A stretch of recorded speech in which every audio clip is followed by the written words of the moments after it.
Assalamualaikum warahmatullahi wabarakatuh.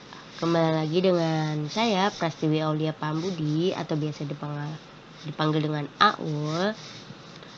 Saya merupakan mahasiswi di semester 3 Fakultas Teknik Informatika di Universitas Cendekia Abditama. Pembahasan kali ini tentang Miro. Kalian udah tahu belum Miro itu apa? Kalau belum tahu, sedikit nih ya informasi tentang Miro. Oke, menurut internet, Miro merupakan salah satu tools yang kini banyak digunakan untuk berkolaborasi dengan tim, terutama untuk bekerja jarak jauh. Tools yang disediakan oleh Miro dapat digunakan berbagai kebutuhan kerja, mulai dari riset, membuat customer journal, menyusun peta cerita pengguna, hingga membuat wireframe. Miro ini itu tuh kayak semacam whiteboard, tapi orang luar tuh bisa maksudnya kayak kita punya tim di situ bisa untuk ngebahas project apa yang akan kalian buat. Misal tim kalian nih ada di kutub utara, nah tim yang di kutub selatan bisa nih ikut nih gabung kayak gitu. Oke, lanjut. Nah, saat kalian udah buka website miro.com akan menampilkan seperti ini. Lalu di sini ntar kalian klik nih new board, atau kalian bisa menggunakan yang sudah tersedia. Lalu di sini ada new board, kita bikin aja. Udah gitu. Oh iya, Aul ini mau ngejelasin tentang flowchart ya. Di sini sebelah kirinya ada tools-toolsnya. Lalu simbol pertama dimulai dengan simbol start atau end. Artinya setiap dimulainya alur proses harus ditandai simbol start dan akhir. Simbol start dan simbol end gambarnya itu sama, ya lingkaran. Lalu yang kedua nih, simbol data. Simbol proses ini dilakukan dengan cara input data atau menghasilkan output data. Misalkan ada proses yang mengharuskan untuk menginput data dan ada proses yang akan menarik data untuk ditampilkan. Itu menggunakan simbol data. Yang ketiga, simbol proses. Di sini ada kegiatan atau proses yang dilakukan untuk menghasilkan suatu. Contohnya, proses pendaftaran, proses pengambilan sampel proses, perekrutan kerja, dan masih banyak lagi. Yang keempat, simbol percabangan. Simbol ini digunakan ketika ada pertanyaan atau logika yang memerlukan jawaban iya atau tidak, atau benar atau salah. Contohnya, pada alur proses pendaftaran, contohnya nih pas alur proses pendaftaran, kan ketika kita baru menggunakan sebuah aplikasi tersebut ada prosesnya dong. Apakah Anda sudah punya akun?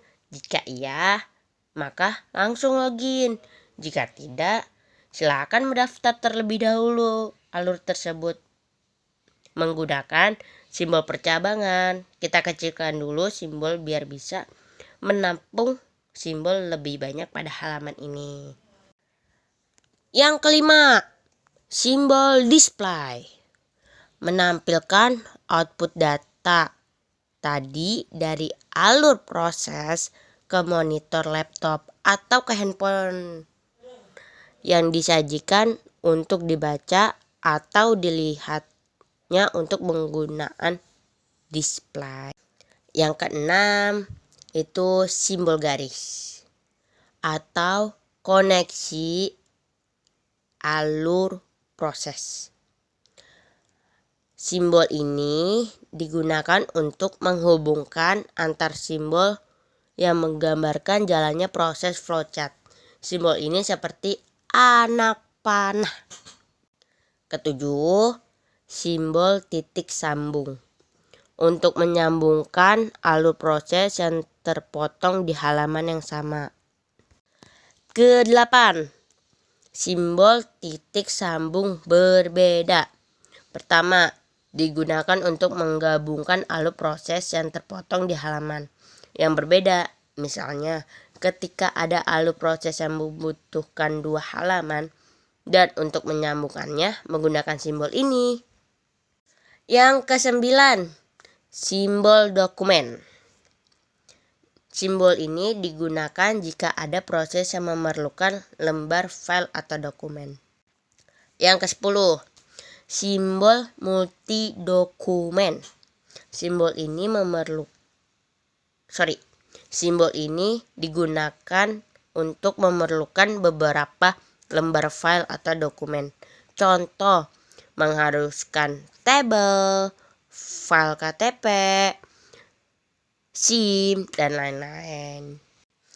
Yang ke-11, menyimpan data. Ketika setelah proses memerlukan penyimpanan data atau file, misalnya pada bentuk atau folder sistem selain database. Dan yang terakhir nih, simbol database menggambarkan hasil suatu proses akan disimpan ke dalam tempat penyimpanan terpusat secara elektronik atau mengambil data untuk diprosesnya. Ya guys, itu penjelasan singkat tentang simbol-simbol yang akan digunakan untuk proses flowchart. Oke, ini sebuah contoh flowchart. Di sini flowchart yang digunakan itu adalah flowchart untuk menghitung suatu lingkaran, yang dimana flowchartnya dimulai dengan simbol ini untuk memulai. Lalu di sini ada simbol data. Simbol data ini kayak yang sudah dijelaskan, yaitu dilakukan dengan cara input data. Nah, apa saja yang akan diinput? Yang diinput adalah untuk memasukkan nilai jari-jari. Kita tulis dengan R aja. Lalu apa sih yang akan diproses dalam ini? Yang diproses yaitu pi-nya, yang dimana pi-nya itu 3,14. Lalu ada percabangan nih. Simbol percabangan ini digunakan ketika ada pertanyaan atau logika yang memerlukan jawaban iya atau tidak, atau memiliki 2 alur proses. Nah, pilihannya kalian mau milih untuk mencari luas atau untuk mencari keliling. Yang dimana kalau kalian memilih luas, itu akan menampilkan luas dan akan memproses luasnya ini. Memproses luas ini kan masukkan rumus luasnya. Ini akan diproses dalam program itu. Lalu dilanjutkan dengan simbol data. Simbol data ini untuk apa? Untuk tampilkan luas lingkaran. Lalu selesai. Nah, untuk memilih pilihan keliling itu sama saja dengan menghitung luas. Prosesnya sama, cuman di sininya aja yang berbeda. Jadi seperti itu. Tapi kalau kalian pengen mengulang atau tidak, bisa saja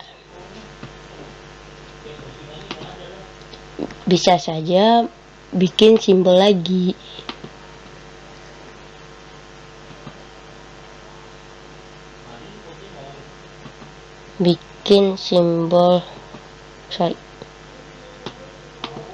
Percabangan lagi. Apa kalian ingin mengulang atau tidak gitu.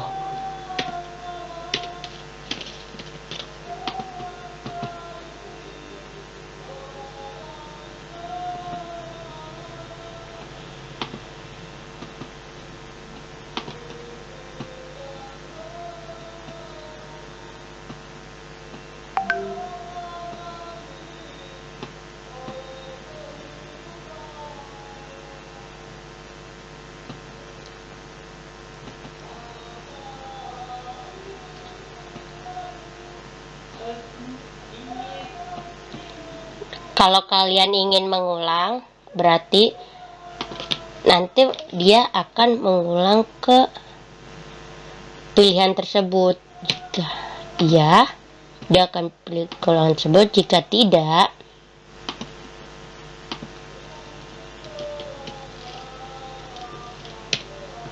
tidak, dia akan menyelesaikan atau keluar dari program tersebut. Jadi seperti itu.